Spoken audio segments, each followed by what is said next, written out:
잠언 19장 10절 말씀입니다. 미련한 자가 사치하는 것이 적당하지 못하거든 하물며 종이 방백을 다스림이랴. 아멘. 말씀의 전반부는 이해하기가 쉽습니다. 미련한 자가 사치한다. 어떤 일이냐면 과하게 즐거워하는 겁니다. 자기를 지나치게 기쁘게 만드는 것. 미련한 자가 자기를 기쁘게 하는 일, 더욱 즐겁게 하는 일, 사치하는 일, 우리가 그냥 생각만 해봐도 뭐 좋은 열매를 맺겠습니까? 돼지코에 진주 목걸이 걸어주는 거하고 별반 다를 게 없지요. 그 즐거움이라는 것도 깨끗하면 희락이라고요. 더러우면 쾌락이라고 합니다.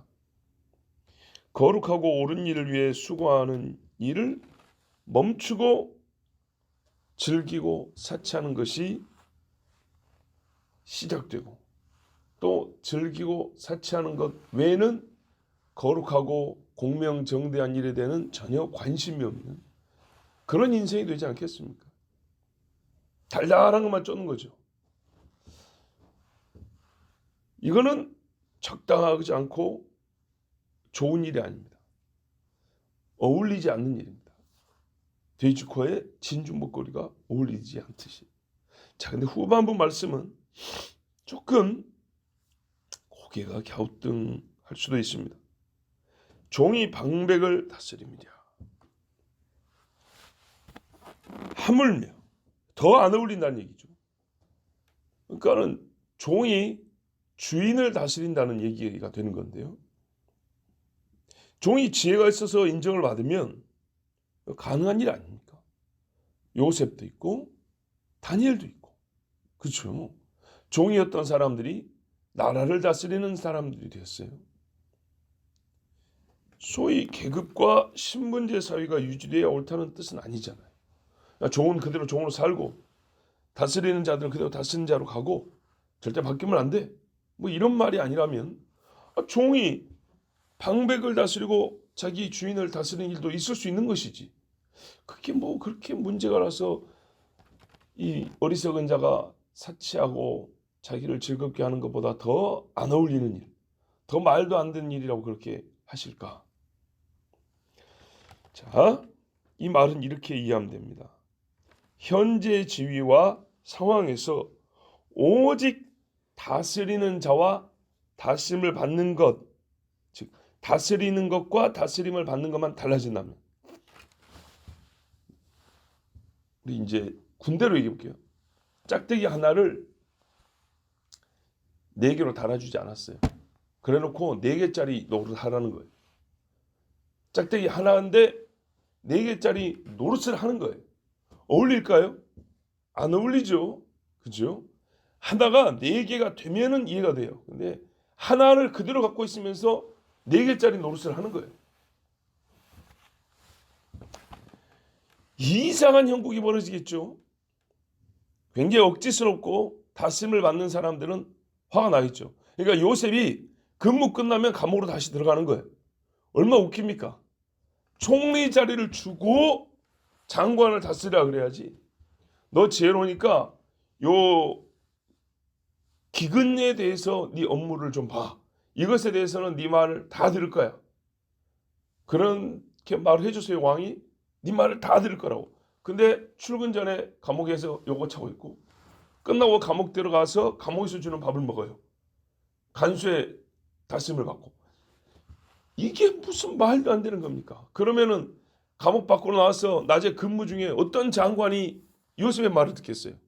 완전히 여기서 벗어나야 총리라고 인정이 돼야, 총리의 자리를 줘야 장관들이 말을 들을 거 아닙니까? 그렇습니다. 종의 신분이 바뀌지 않았는데 마차를 타고, 주인이 신분이 떨어지지 않았는데 지위가 박탈되지 않았는데 마부가 돼서 종이 탄 마차를 끈다. 얼마나 웃긴 이야기입니까? 전도서에도 나와 있습니다.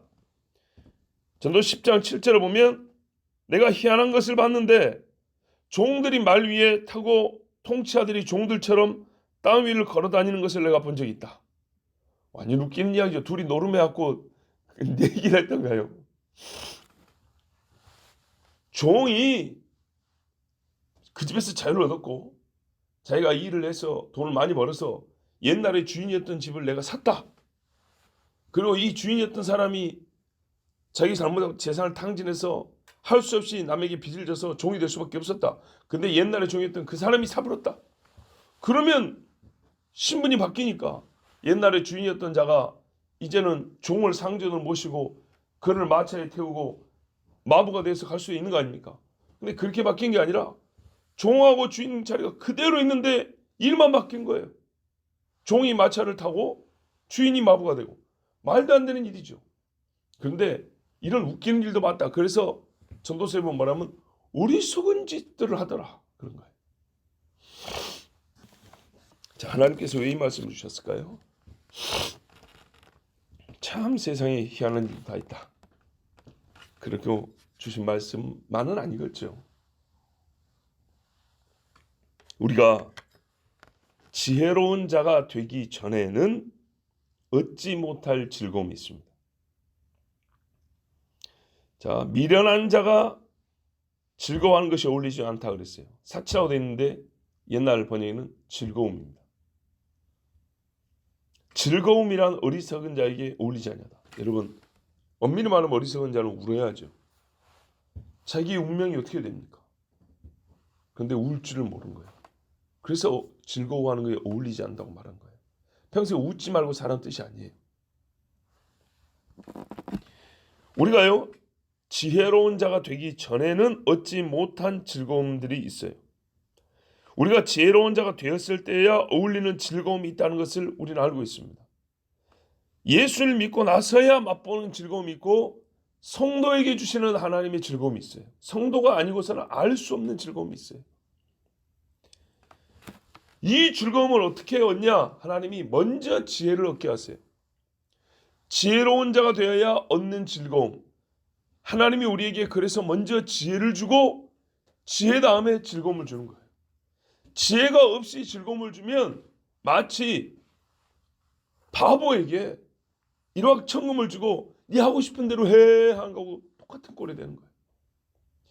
예수님이 누군지도 모르는데 여러분 손을 얹으면은요 죽은 자가 벌떡벌떡 일어나는 기적을 받았다고 생각해 보세요. 그런 능력을 받았다고. 그 사람이 그걸 어떻게 쓰겠어요? 돈벌이로 쓰지 무슨 하나님의 영광을 쓰겠습니까? 하나님은 성도의 즐거움을 주시기를 원해요. 하나님의 나라의 의와 평강과 희락이라고 그랬어요. 그 전에 그래서 뭘 줘요? 지혜 곧 예수님을 알게 해요. 하나님의 말씀을 알게 해요. 그래서 만일 지혜 얻기를 게을리하는 성도라면 하나님으로부터 오는 기쁨과 즐거움도 역시 적고 더디다는 걸 알아야 됩니다. 하나님을 아는 즐거움이 더한 사람에게야 예수 믿는 삶도 즐거움이 더한 것이죠. 이 순서가 바뀌지 않습니다. 제가 우리 두 지금 선교사 후보생들 있잖아요. 그전에는 넷이었는데 지금 둘이는 갔고 둘이 지금 남아있는데 계속 공부하고 있어요. 그분들도 스케줄 때문에 모이면 1시간 남짓 공부합니다. 딱 1시간 정도. 그것도 뭐 매주 못 하고요. 그런데 지금 몇 달 동안 하고 있는 게 뭐냐? 주제가 뭐냐면 하나님을 아는 지식이에요. 1600년대, 700년대에 네덜란드 신학자가 쓴 하나님에 관한 이만한 두꺼운 책이 있어요. 근데 그 책을 가지고 집중해서 하나님만 보는 거예요. 하나님만. 근데요, 그 짧은 1시간씩 하는데 이 두 젊은이가 너무 즐거워해요. 가르치는 저도 즐거워요. 먼저 제가 배우고 가르치면서 본인들이 배우면서 즐거워요.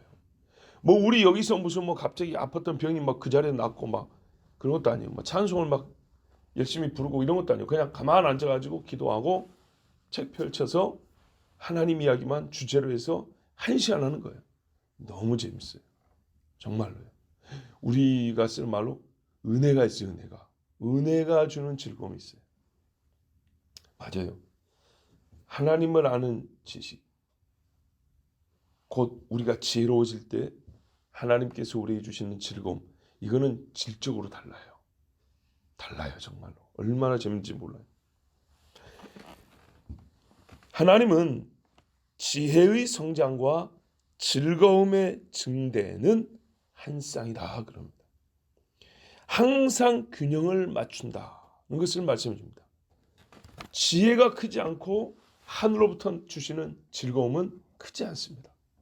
꼭 요만큼 같이 갑니다. 그게 하나님 말씀입니다. 또 방백을 다스리는 자가 되려면 먼저요, 종 노릇을 하는 것이 아니 주인 노릇을 한다거나 주인 흉내를 내는 것이 아니라 종의 신분을 벗어나야 합니다.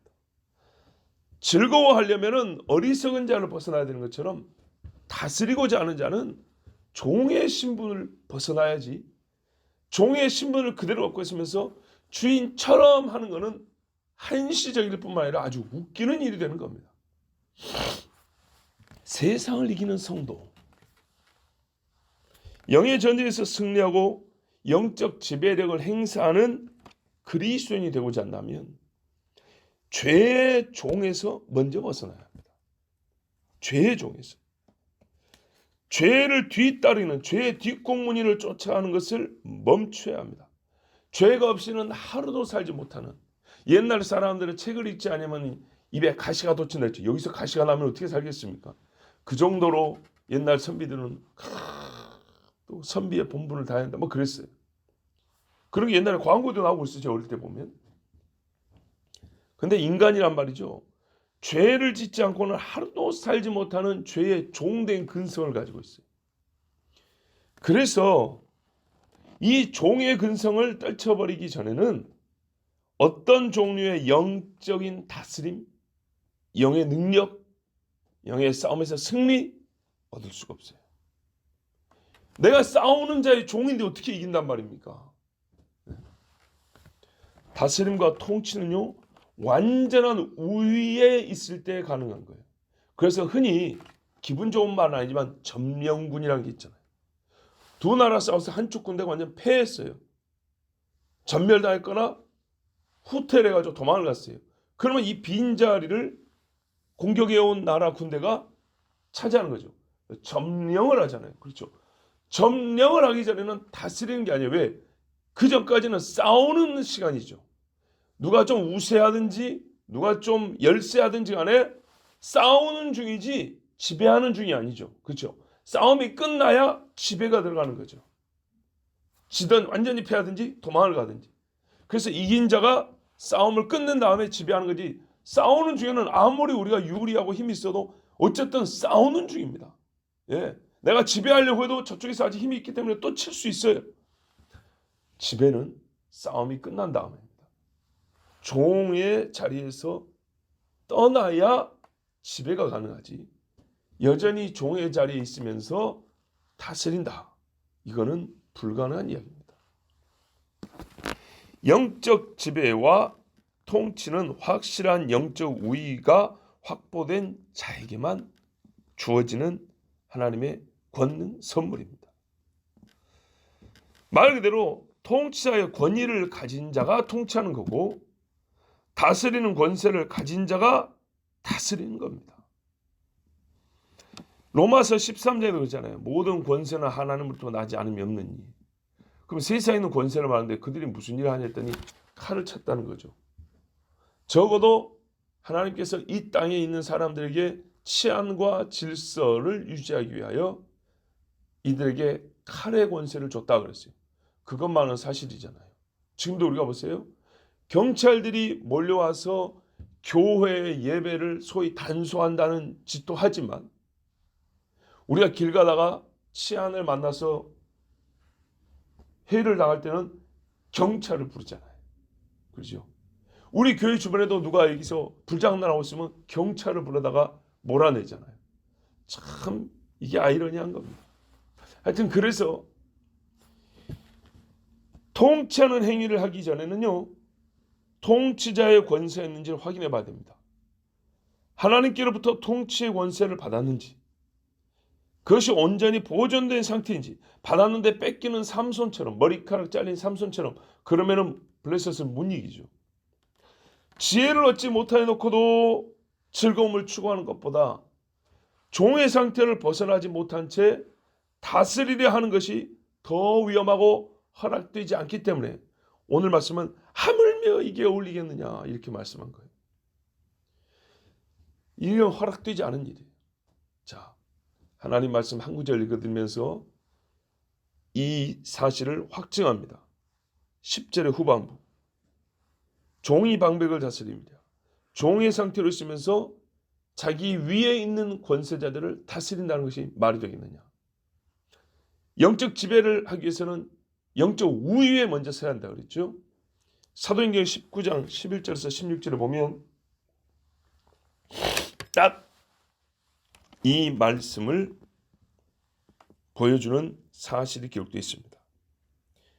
하나님이 바울의 손으로 놀라운 능력을 행하게 하시니 심지어 사람들이 바울의 몸에서 손수건이나 앞치마를 가져다가 병든 사람에게 얹으면 그 병이 떠나고 악귀도 나가더라. 이에 돌아다니며 마수라는 어떤 유대인들이 시험삼아 악귀 들린 자들에게 주 예수의 이름을 불러 말하되 내가 바울이 전파하는 예수를 의지하여 너희에게 명하노라 하더라. 이 지혜롭지 못한 자들이 종의 신분도 벗어나지 못한 자들이 하는 것 없어요. 바울을 흉내만 내는 거예요. 유대의 한 제사장 스기와의 7 아들도 이 일을 행하더니 악귀가 대답하여 이르되 내가 예수도 알고 바울도 알거니와 너희는 누구냐 하며 악귀 들린 사람이 그들에게 뛰어올라 눌러 이기니 그들이 상하여 벗은 몸으로 그 집에서 도망하는지라. 아멘. 얼마나 창피합니까? 눌러 이겨버리니까 그러니까는 실제로 올라탔다는 얘기죠. 그래서 옷이 벗겨진 겁니다. 옷을 찢어버리니까. 겁먹으면 옷 벗을 시간도 있어요. 그냥 뒤돌아가는 거지. 근데 이거는 실제로 귀신을 쫓으려고 했는데 귀신 있는 자가 이 장난치는 사람들을 올라타서 위에서 막 때리고 옷을 찢고 이런 식으로 해서 그 몸에 해를 입힌 겁니다. 그러니까 찢긴 옷을 냅두고 도망갔다는 겁니다. 몇 명이요? 스기와의 7 아들. 7 아들인데요. 여러분 장정이 7명이면 대단하죠. 그래도. 근데 귀신한테 안 되는 거예요. 상한 몸으로 벗은 몸으로 그 집에서 도망하였다. 자 여러분 그래서 종이 방백을 다스리는 것은 어울리지 아니하고 있을 수가 없는 겁니다. 종의 신분에서 벗어나야 합니다. 다니엘이요 하나님의 신 똑같은 지혜가 있지만 바벨론에서 학생일 때는 자기보다 위에 관리한테 부탁을 했어요. 나 열흘만 채소를 먹게 해주세요. 그걸 부탁을 했어요. 그러나 총리가 됐을 때는 명령을 했어요.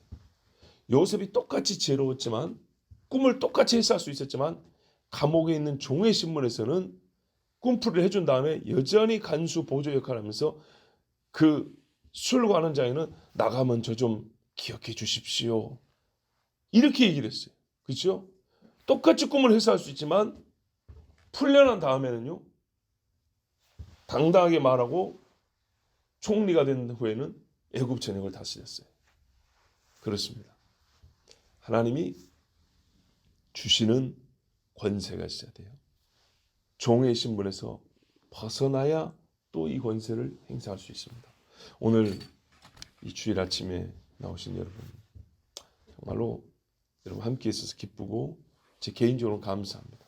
그러나 여러분의 복이 있습니다. 하나님의 말씀을 듣는 복이 있습니다. 우리가 주님 나에게 지혜를 주셔서 감사합니다. 예수 그리스도 하나님의 지혜를 주셔서 감사합니다.